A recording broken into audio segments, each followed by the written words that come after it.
কপালত আহিলো ফুটা এটা লৈ খতুৰি মাতুৰি পাৰ হোৱালৈ মই চোন ঢুকাম গৈ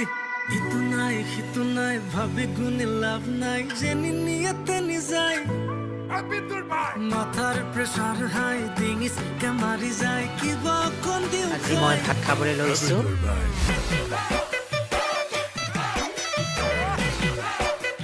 ভাতৰ লগত আছে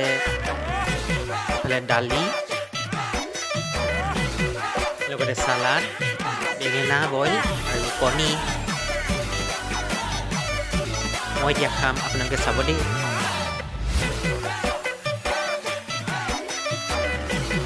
প্ৰথমে চালাডৰ লগত খাইছোঁ